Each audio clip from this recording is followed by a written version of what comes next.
Firman Tuhan hari ini telah diambil dari kitab Roma pasal 1 ayat 18 sampai 25. Penulis Juma akan membacakannya buat kita.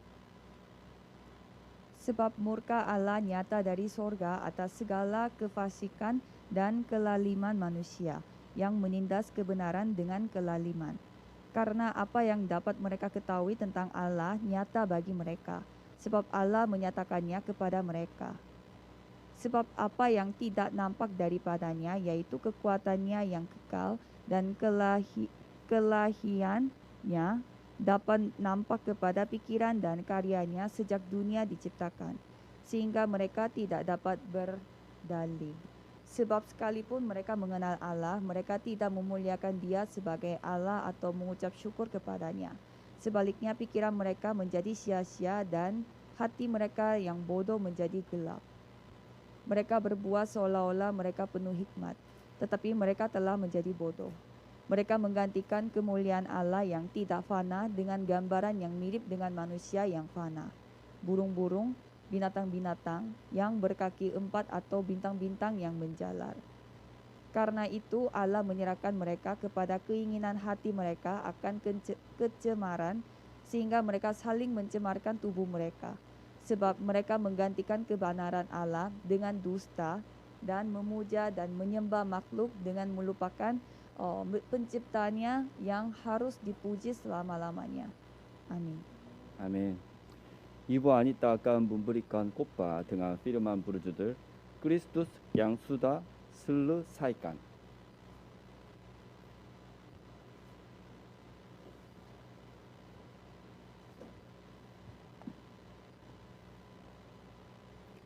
Mari kita mengakui iman kita, Yesus adalah Kristus, anak Allah yang hidup. Mari kita saling memberi salam. Kristus sudah menyelesaikan semua masalah saudara. Kristus sudah menyelesaikan semua masalah Ibu Emi dan King dan Eki. Judul khotbah hari ini adalah Kristus yang sudah selesaikan. Diambil dari Roma 1 ayat 18 sampai 25. Kitab Roma yang sedang kita bahas setiap minggu adalah firman yang luar biasa. Biasa dari antara 66 kitab suci. Karena Tuhan membarukan tokoh utama melalui kitab Roma untuk mereka dalam gerakan Injil. Santo Agustinus mendirikan landasan teologis setelah diberi pengaruh melalui firman dari kitab Roma. Martin Luther dan Johann Calvin juga dapat melakukan reformasi agama setelah diberi anugerah pengaruh oleh firman dari kitab Roma. John Bunyan juga dapat menerbitkan buku berjudul Perjalanan Seorang Musafir melalui renungan firman dari kitab Roma. Wesley yang mendirikan Metodisme juga memulai gerakan kebangkitan untuk memperbarui gereja melalui kitab Roma. Sarjana Perjanjian Baru yang terkenal F.F. Bruce bahkan menyebut kitab Roma sebagai kitab revolusi. Dengan demikian firman dari kitab Roma mengakibatkan perubahan dan revolusi. Jika kita mengumpamakan Alkitab sebagai sebuah cincin, kitab Roma dapat dikatakan sebagai permata yang tertanam di dalam cincin itu. Dikatakan bahwa kitab Roma adalah buku yang paling penting dan berperan untuk menentukan dalam membangun kekristenan. Karena kitab Roma menjelaskan Injil dengan paling tepat dan baik, sehingga kitab Roma menjadi karya untuk membuat orang dan masa dibaharui. Oleh sebab itu saya juga ingin berbagi dengan saudara tentang kitab Roma mulai tahun baru 2022. Kita sedang menghadapi tantangan perjanjian supaya tahun 2022 menjadi tahun pentabisan Bait Allah dan tahun 2023 menjadi tahun permulaan misi penginjilan 237 negara. Apakah platform landasan rohani dari tantangan perjanjian ini? Itulah Injil, yaitu hanya 3K. Kristus, Kerajaan Allah, Kepenuhan Roh Kudus.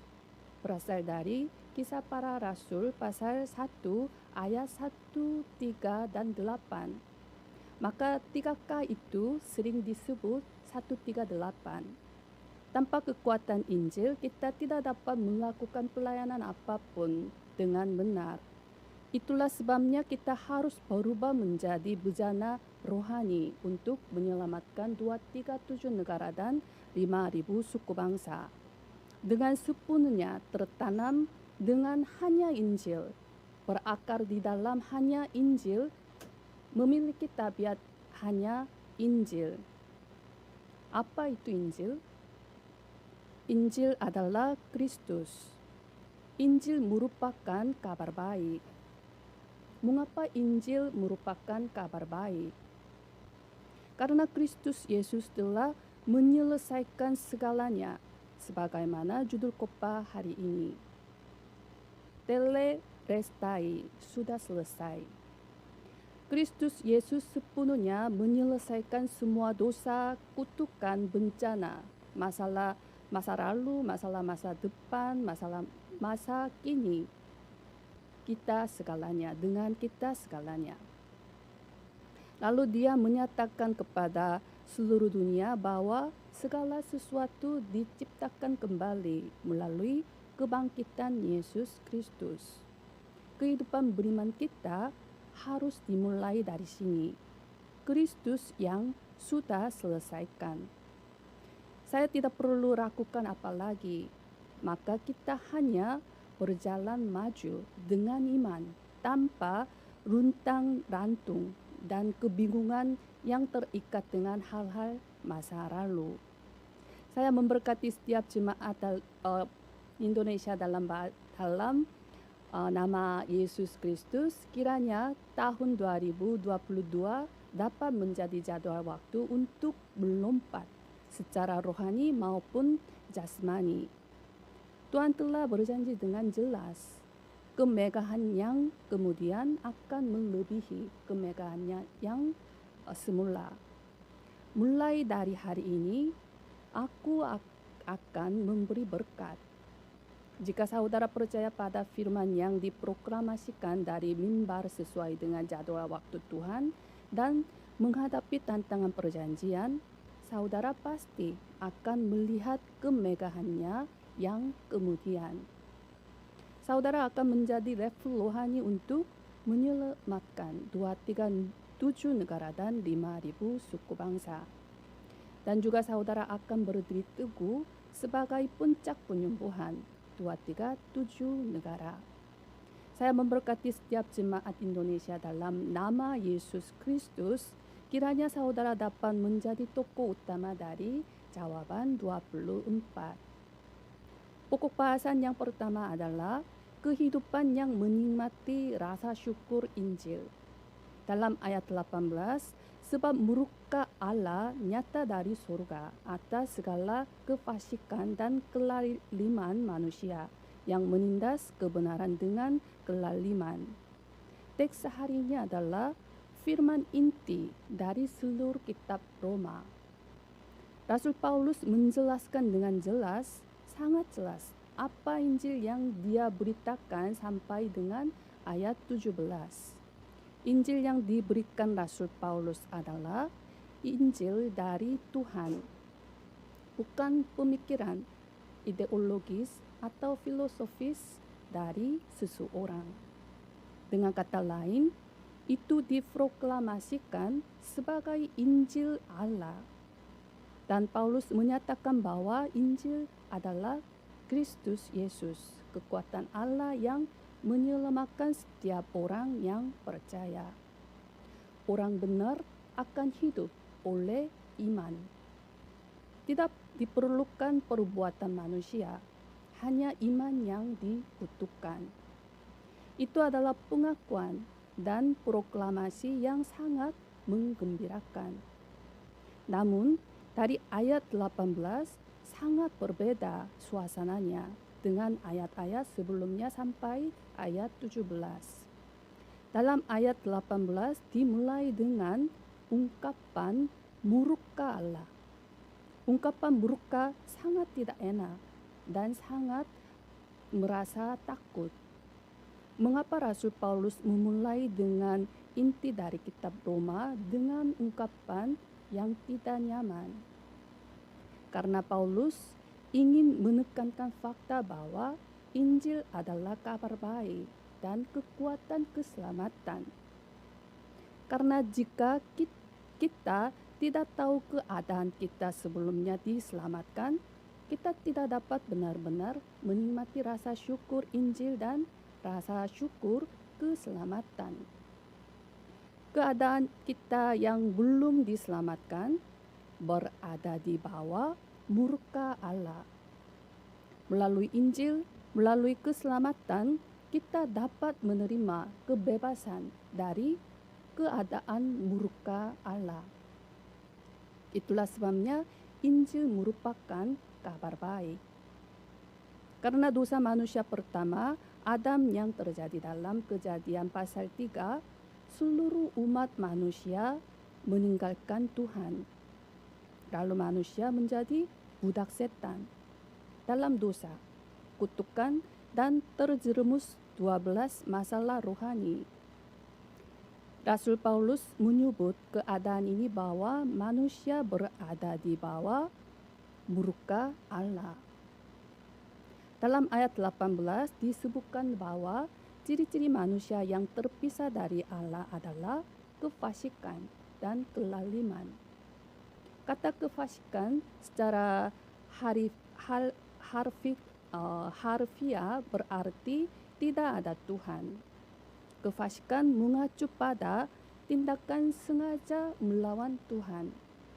Dalam ayat 19, Rasul Paulus menjelaskan secara rinci, meskipun ada hal-hal yang dapat diketahui tentang Tuhan dalam diri manusia, tetapi manusia yang telah meninggalkan Tuhan dengan sengaja memberontak kepada Tuhan. Dalam ayat 20 dikatakan bahwa kita dapat mengenal Tuhan melalui langit dan bumi dan segala sesuatu yang diciptakan Tuhan dan melalui sejarah juga. Bahkan sekuntum bunga di ladang berisi tangan Tuhan. Sidik jari Tuhan tertanam dalam segala hal. Ketika kita melihat alam semesta, kita tidak dapat pilihan selain memuji pemeliharaan indah dari Tuhan Sang Pencipta. Akan tetapi, manusia sengaja melawan Tuhan dan menindas kebenaran dan menjalani kehidupan yang penuh kelaliman. Dalam ayat 21 sampai 23, sebab sekalipun mereka mengenal Allah, mereka tidak memuliakan Dia sebagai Allah atau mengucap syukur kepadanya. Sebaliknya, pikiran mereka menjadi sia-sia dan hati mereka yang bodoh menjadi gelap.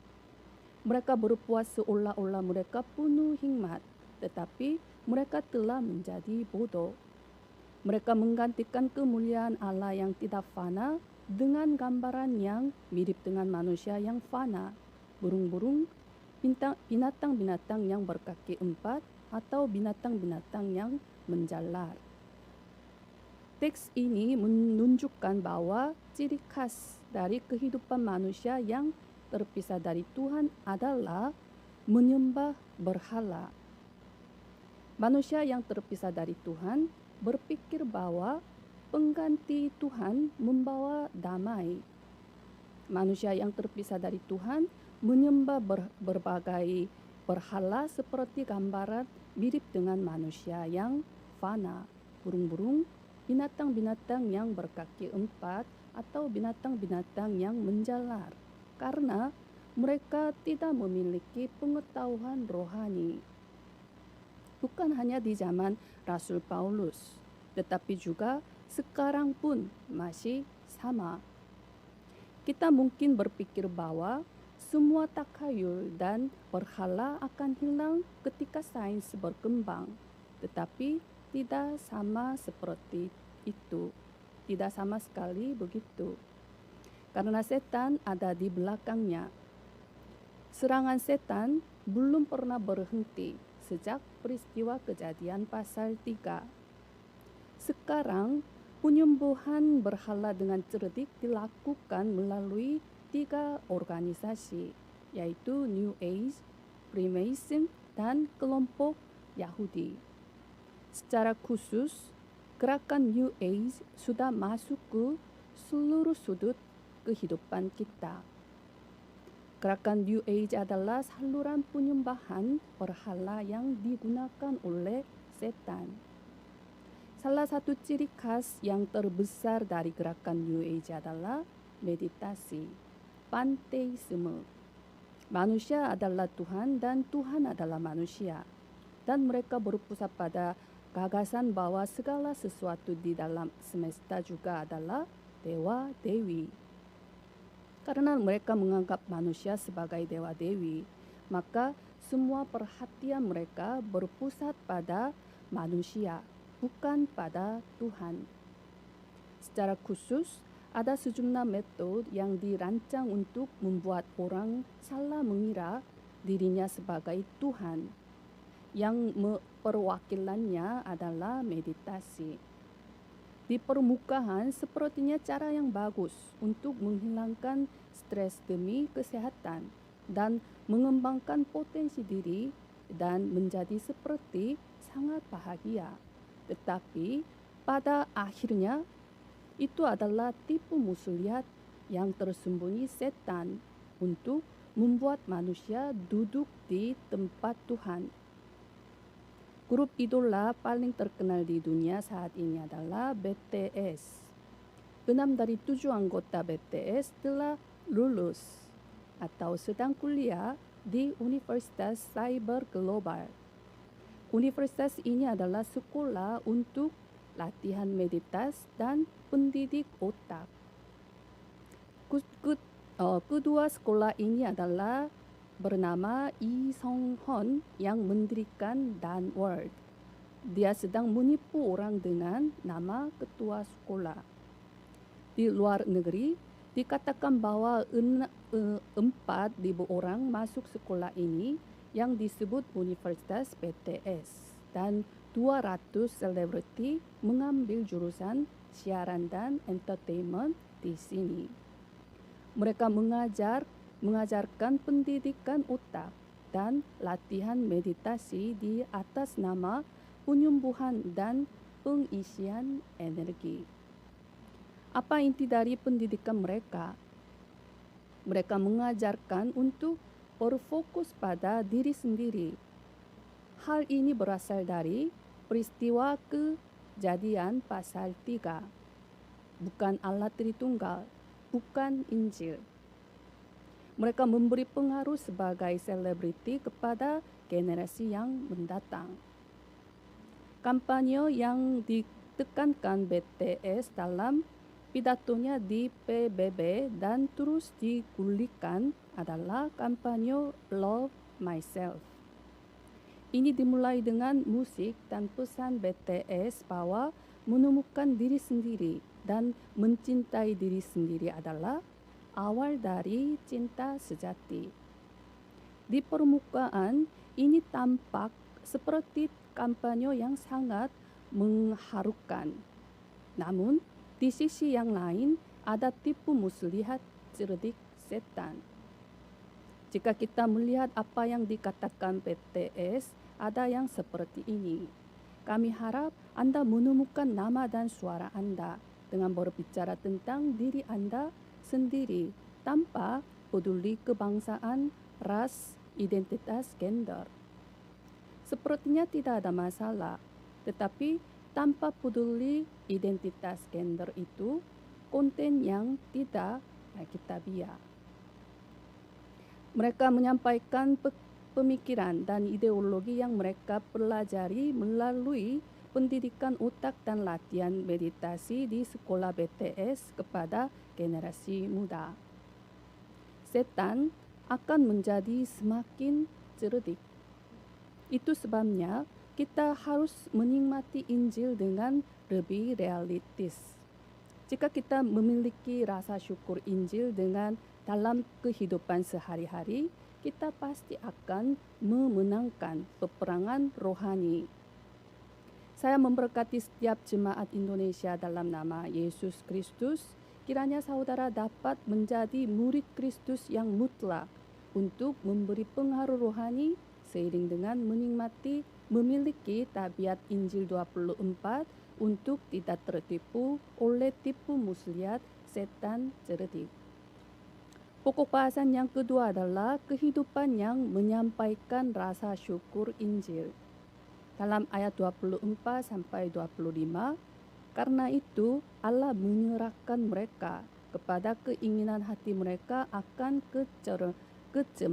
kecemaran, sehingga mereka saling mencemarkan tubuh mereka. Sebab mereka menggantikan kebenaran Allah dengan dusta dan memuja dan menyembah makhluk dengan melupakan penciptanya yang harus dipuji selama-lamanya. Akhir hidup manusia berada di bawah murka Allah. Itulah penghakiman. Bagi manusia ada penghakiman meskipun mungkin berbeda dalam bentuk dan waktu. Ada saat di mana kesabaran Tuhan berubah menjadi jadwal waktu penghakiman Tuhan. Tetapi kita tidak boleh memikirkan penghakiman dari sudut pandang kita. Jika kita memikirkan penghakiman dari sudut pandang kita, kita dapat salah paham kemakmuran orang jahat. Mengapa orang jahat hidup panjang, sehat, dan sukses? Teks hari ini memberikan jawaban yang jelas untuk pertanyaan ini. Allah menyerahkan mereka. Secara teologis itu disebut pengabaian. Paulus mengulangi ini tidak hanya dalam ayat 24, tetapi juga dalam 26 dan 28. Ini menekankan bahwa murka terbesar Allah, penghakiman terbesar Allah kepada umat manusia adalah menyerahkan mereka. Jika Allah menyerahkan mereka, mereka tidak punya pilihan selain menempuh jalan kehancuran abadi. Ketika kita berjalan ke arah yang salah secara rohani, kita akan menerima ajaran atau ganjaran karena kita dikasihi oleh Tuhan. Amsal 3 ayat 12, karena Tuhan memberi ajaran kepada yang dikasihinya, seperti seorang ayah kepada anak yang disayangi. Ibrani 12 ayat 8, tetapi jikalau kamu bebas dari ganjaran yang harus diderita setiap orang, maka kamu bukanlah anak, tetapi anak-anak gampang. Kita harus bersyukur atas kenyataan bahwa Tuhan sedang campur tangan. Apakah ada orang yang mendapat sukses dan lancar dalam hal-hal yang mereka lakukan walaupun mereka tidak percaya kepada Yesus Kristus di antara keluarga dan kenalan saudara? Jika iya, kita harus menyadari bahwa mereka berada di tempat yang sangat berbahaya. Kemakmuran atau kesuksesan tanpa Tuhan bukanlah kebahagiaan sejati, bukanlah berkat sejati. Karena itu akan menjadi menara Babel dari Kejadian pasal 11. Kita harus memberitakan satu-satunya jalan untuk dibebaskan dari murka Allah yang tidak dapat berkomunikasi secara rohani dengan Allah sambil melihat mereka dengan mata rohani. Saya memberkati setiap jemaat Indonesia dalam nama Yesus Kristus. Kiranya saudara dapat menjalani kehidupan sebagai penginjil, seiring dengan memberitakan Injil sambil menikmati rasa syukur Injil terlebih dahulu. Sebagai kesimpulan, ada seorang penginjil bernama Rodney Smith yang terkenal di Inggris. Rodney tumbuh sebagai putra dari orang tua Gipsi yang tidak berpendidikan. Oleh sebab itu, dia dipanggil juga Gipsy. Tetapi Rodney mengatasi keadaannya dan mempertaruhkannya hidupnya kepada Tuhan sebagai pendeta sekeliling-keliling yang menyeberangi Atlantik 45 kali dan memberitakan Injil kepada jutaan orang. Dia adalah seorang penginjil yang memberikan pengaruh Injil di Amerika. Sampai-sampai dia diundang ke Gedung Putih oleh 2 presiden Amerika Serikat. Rodney Smith meninggalkan pepatah terkenal seperti ini, bahwa ada 5 kitab Injil. Memang ada 4 kitab Injil seperti kitab Matius, Markus, Lukas, dan Yohanes. Tetapi Rodney memasukkan orang Kristen sebagai kitab yang kelima di sini dan menambahkan sesuatu perkataan yang sangat penting. Orang-orang hanya membaca kitab yang kelima, yaitu terakhir. Apa yang ditekankan Rodney? Orang-orang yang tidak percaya tidak tertarik pada 4 kitab Injil. Mereka melihat Alkitab melalui hanya kehidupan orang Kristen. Hambatan terbesar untuk memberitakan Injil adalah bahwa kita tidak menjalani kehidupan sesuai dengan Injil. Itulah sebabnya kita dapat memberikan pengaruh rohani sebanyak kita benar-benar menikmati Injil. Kita harus memulai kehidupan Injil dari fakta bahwa Kristus telah menyelesaikan segalanya. Melalui Yesus Kristus, kita telah menemukan kebebasan penuh di semua bidang, masa lalu, masa kini, dan masa depan. Itulah sebabnya melalui kehidupan yang menikmati Injil kebebasan penuh 24 jam sehari, kita harus mencapai pekerjaan kerajaan Allah 25 jam dan meninggalkan karya kehidupan kekal. Saya harap saudara dapat melompat secara rohani maupun jasmani dengan perjanjian yang dimiliki di atas platform Injil yang sudah diselesaikan segalanya oleh Yesus Kristus. Saya memberkati setiap jemaat Indonesia dalam nama Yesus Kristus. Kiranya saudara dapat menerima berkat bahwa kemegahannya yang kemudian akan melebihi kemegahannya yang semula. Mari kita berdoa. Kami mengucap syukur kepada Tuhan yang telah memilih dan memanggil dan menyertai kami. Kiranya kami senantiasa dapat menikmati rasa syukur Injil terlebih dahulu. Kiranya kami dapat menyampaikan rasa syukur Injil yang selalu kami nikmati kepada setiap orang yang kami temui melalui kehidupan kami. Terima kasih Tuhan, kami berdoa dalam nama Yesus Kristus. Amin.